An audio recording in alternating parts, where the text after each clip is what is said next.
padroeira de um povo a lutar, a gente mineira te quer exaltar, não só lá na serra. Amado irmão, amada irmã, saúde e paz, alegro-me por estar unido ao seu coração e aqui, juntos, proclamar a palavra de Deus e nos deixar por ela interpelar, para que as alegrias desse tempo pascal fecundem nossos corações, nos transformando, nos convertendo e nos fazendo sempre mais convencidos de que somos discípulos e discípulas de Cristo Jesus, instrumentos do seu amor.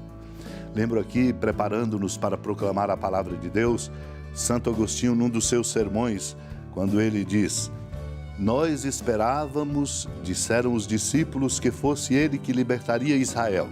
Lembrando a passagem dos discípulos de Emaús. Ó discípulos esperáveis, diz Santo Agostinho, agora não esperais mais? Cristo vive e a esperança morreu em vós? Sim, Cristo está vivo, mas encontrou mortos os corações dos discípulos.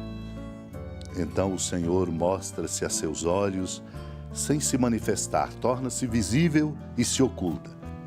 Se não permitisse ser visto, como poderiam eles ouvir sua pergunta e responder a quem lhes perguntava?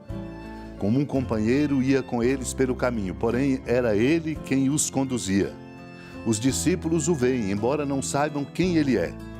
Conforme ouvimos e vamos proclamar, os seus olhos estavam como que vendados, incapazes de reconhecê-lo. Tu, diz Santo Agostinho, se queres possuir a vida, faze como os discípulos e reconhecerás o Senhor. Acolheram um desconhecido. O Senhor parecia um viajante que seguia para bem longe, mas eles o retiveram.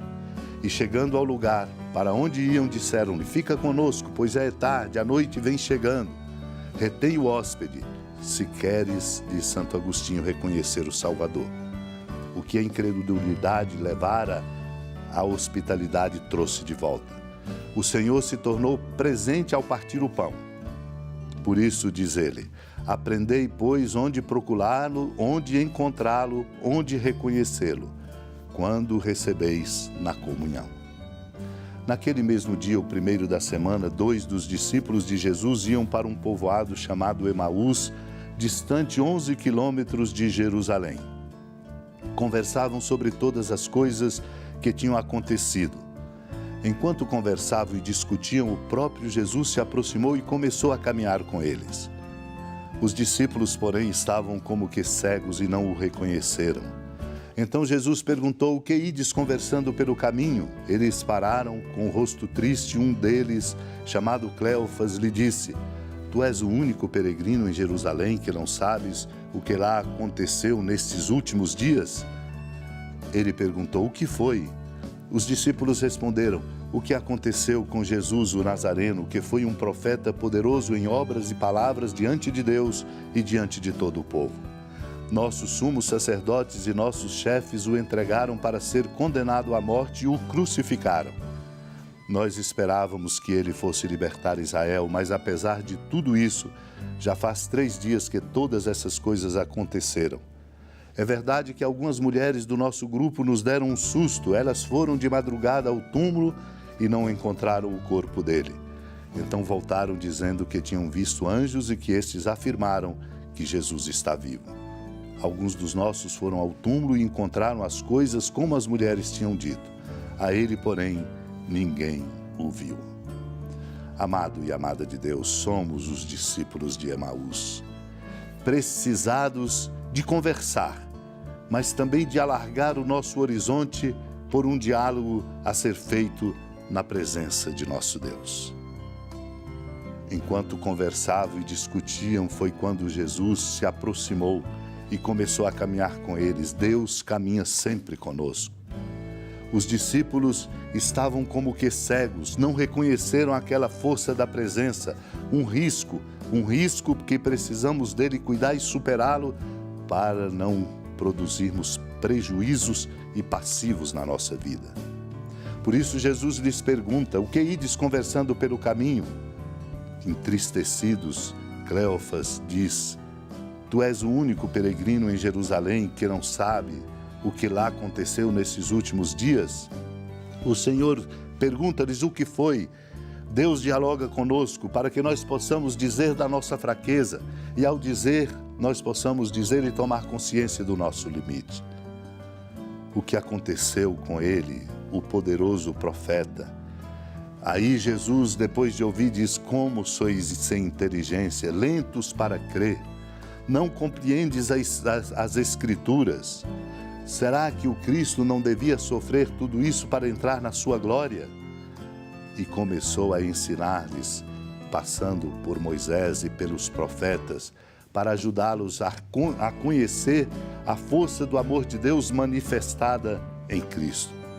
E ao chegarem perto do povoado, o Senhor fez de conta que adiante eles pediram: Fica conosco, pois já é tarde e a noite vem chegando.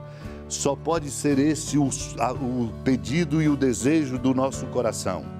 Jesus então atende, entra para ficar com eles, senta-se à mesa com eles, toma o pão, abençoa e parte. Nessa Eucaristia, os seus olhos se abriram e eles reconheceram o Senhor, que desapareceu diante deles.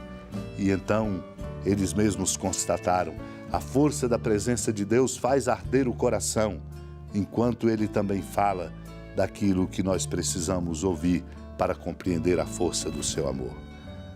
Eles se levantaram e, como discípulos, foram a Jerusalém, encontrar os 11 reunidos para dizer: realmente o Senhor ressuscitou e apareceu a Simão. Meu irmão, minha irmã, é o próprio Senhor quem afirma no Evangelho: quem me segue não perecerá, mas passará da morte para a vida. Vamos segui-lo como centro de nossa vida. Supliquemos esta graça, unidos ao coração da amada Mãe Maria, que para nós é sempre exemplar. Oremos. Senhora da piedade, Mãe Virgem do Cristo Deus. Lembrai-vos, ó piedosíssima Virgem Maria, que nunca se ouviu dizer que alguém daqueles que, tendo recorrido à vossa proteção, implorado a vossa assistência e reclamado o vosso socorro, tenha sido por vós desamparado. Animado com igual confiança, a vós recorro, ó Virgem das Virgens, e gemendo sob o peso dos meus pecados, me prostro a vossos pés. Não desprezeis as minhas súplicas, ó Mãe do Verbo encarnado, mas dignai-vos de as ouvir propícia e de me alcançar o que vos peço. Amém. Feliz padroeira de um povo a lutar, a gente mineira te quer exaltar, não só lá na serra, tu és esplendor de toda esta terra, também és fulgor.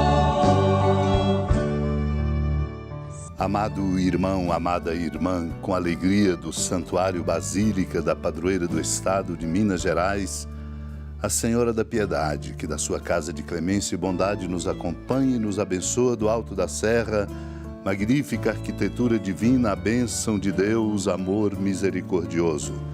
Pai, Filho e Espírito Santo, desça sobre sua família, proteja sua casa, sustente sua vida, fecunde o caminho missionário de nossa igreja e nos enche de sabedoria e conosco permaneça para sempre. Amém. Feliz padroeira